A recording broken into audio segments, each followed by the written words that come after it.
We have the LGBT push, right? And I'm sorry, I know there's more letters. I don't care to memorize them. What LGBTQRSPUV.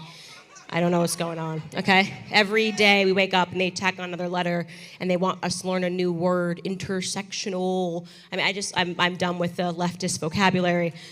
But we get to the T, because that's the most important part, right? To me, right now, today, this push, and I have been outspoken against this, and you say, why?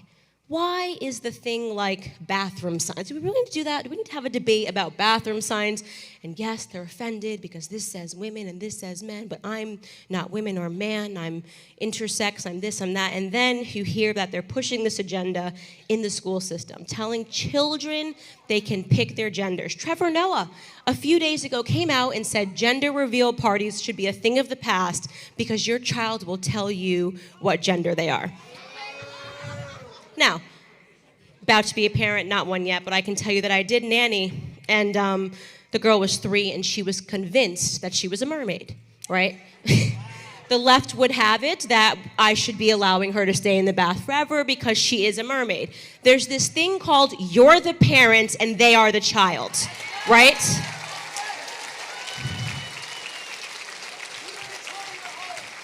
I mean, imagine a society where we have to allow the thoughts and add meaning to the thoughts and the reality behind what 3-year-olds think. This is what the left is after, right? And then you say, what do these things have in common? Attacked men, attack women, attack gender, attack all of these things. And the one thing that's in the middle is family, right? Because when you're encouraging children to change their genders and to go through sex change surgeries, right? The decision that they cannot reverse later in life, what you are basically saying is these kids will not be able to have offspring, right? All of these things are related to the breakdown of family. They want the family unit gone because that is the thing that has made Western civilization the strongest. The nuclear family unit is under attack in this country right now.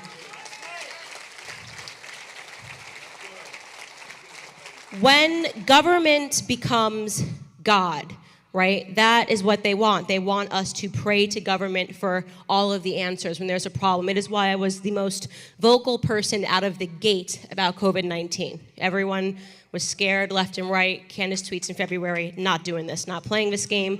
I've been on a plane, I've been traveling, I've been shaking hands, I've been hugging people because I know what that is when the government starts trying to tell you how to live, okay?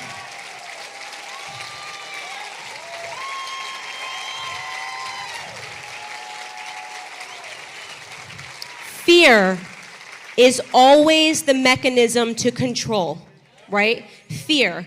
They will say something that you just go, well, we can't possibly challenge that. And the left is great at that, by the way, right? I was one of the first people, again, left or right, and got killed by both sides. The second the Me Too hashtag started trending, I said, nope. I know what that's about. People said, how could you, Candace? This is about sexual assault. This is about rape. I said, that's the point. The left has found something that everybody's uncomfortable challenging, right? Who would want to challenge a hashtag Me Too, this happened? Who would want to be the person to say this is wrong, right? Well, me, because I believe in due process, right? And I saw this hashtag happening in the Me Too movement, and I said, this is going to be the way the left takes down any man, women that they want to in a second, because they're now removing due process, right? How simple it is to remove due process. And I talk about this in my book, but is there any community that should have been louder against the Me Too movement than Black America? Did we not learn the lesson of what happens when allegations go unchecked? Do we not remember what happened to Emmett Till? How dare we allow the left to again say, no matter what, believe women. Hashtag blanket believe women. I mean, what an absurd idea. You should never hashtag believe women. You should never hashtag believe men. You should always hashtag believe facts, okay? Believe facts. And so they find these vulnerable points and they get more extreme every single time. And then people don't realize it until it's gone too far. Everyone's shy to say, and then suddenly you look at Brett Kavanaugh, and then you go, whoa, that happened very quickly, right? Well, now we understand what they're really after, and the answer is always power. It's always power. And the COVID-19 just came, it was just too well packaged. The timing, for me, it's like, wow, so we can't come together. We can't do this. We can't come together. We can't see one another. You're saying we all have to stay home by ourselves and rely on the mainstream media narrative to know what's going on outside. The one thing they have wanted, full control of the narrative, is exactly what you're handed when people can no longer go out and have experiences.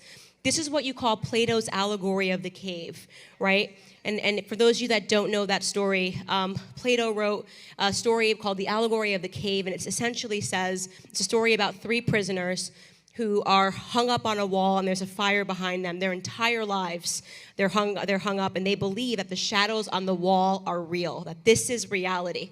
There can be no different reality, and people are putting shapes behind the fire, and they have no idea what life is outside of the cave, right? And suddenly one of them gets freed, and they go outside, and he burns his eyes. And then suddenly he starts to see reality for what it is. He sees the trees, he sees the sky, he sees everything outside. He said, oh my goodness, what I thought was reality wasn't reality. But I have to go back and tell them. I have to go back and tell the remaining 2 prisoners of what's really outside. I've now had this experience. I understand what reality is, right? And so he goes back inside, and he tells the prisoners, and his eyes are burning, and they look at him and they say, you're crazy. Don't touch us. We don't want to be cut down. That can't possibly be true.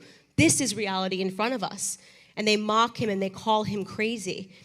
And I say that allegory, which I discuss in my book, is so much of what it's like to be a black conservative today, right? Because we've made it out of the cave. We know what reality is. The people whose hands are still tied up looking at the shadows on the cave, the shadows being created by CNN, by MSNBC, by NBC, telling them that this is what you need to fear, this is what's real, this is what you're going through. That is a lie. Get outside and step into the sunlight, right?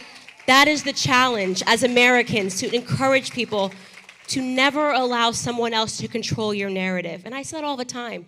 You know, when I first decided that I was going to listen, just listen, not listen to a reproduction of what he said, but just listen directly to what the president said, I was shocked after watching a full speech and then going and listening to what the mainstream media turned it into, right? How could I ever trust them with any story ever again? I have to trust my experiences. The mainstream media had created for me a reality that didn't exist about conservatism. They lied. And this is not just the mainstream media. The way they've done it has been brilliant, and you have to give credit to the left where credit is due. It was Machiavellian what they did, right? First, they realized that you have to attack every pillar and every structure that makes sense to people. So they attack God, right? First and foremost, you have to remove God. You have to remove faith. This is why in the media they routinely mock Christians, right? They say there's something wrong with Christianity. You're a Jesus freak. You're a Bible gun touting. You know, this is all wrong, right? They mock that because then once you remove God, then you've got family, and they've destroyed family. And when they did that to Black America, they knew what would happen. You see, when you remove the family, when you remove anything, a vacuum exists, and something's got to fill that vacuum. Something's got to fill that hole, right? And for the Black youth, it was easy. Instead of getting that maternity and paternity inside the home, you have to pursue it somewhere else. So you pursue it on the streets.